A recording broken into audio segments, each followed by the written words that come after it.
أعوذ بالله من الشيطان الرجيم. بسم الله الرحمن الرحيم. يا أيها المزمل قم الليل إلا قليلا نصفه أو انقص منه قليلا أو زد عليه ورتل القرآن ترتيلا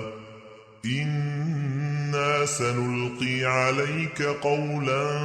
ثقيلا إن ناشئة الليل هي أشد وطئا وأقوم قيلا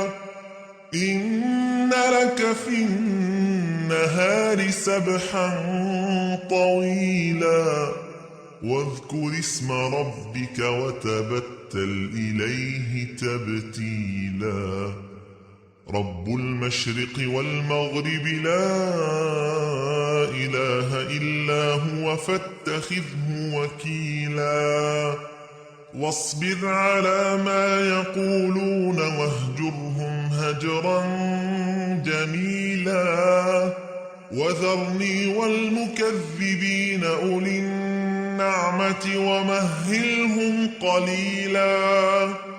إن لدينا أنكالا وجحيما وطعاما ذا غصة وعذابا أليما يوم ترجف الأرض والجبال وكانت الجبال كثيبا مهيلا إنا أرسلنا إليكم رسولا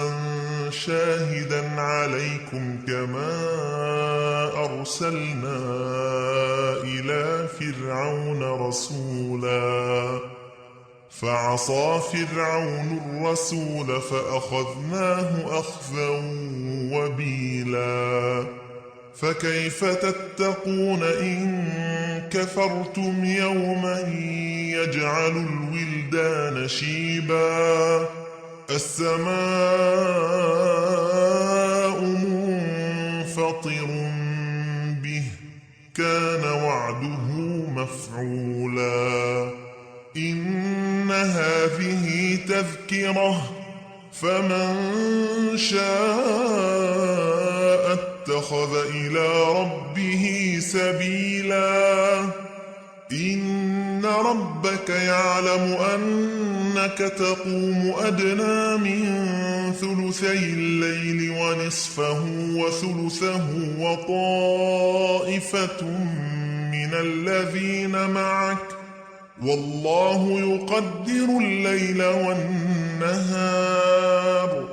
علم أن لن تحصوه فتاب عليكم فاقرؤوا ما تيسر من القرآن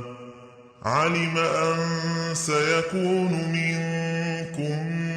مرضى وآخرون يضربون في الأرض يبتغون من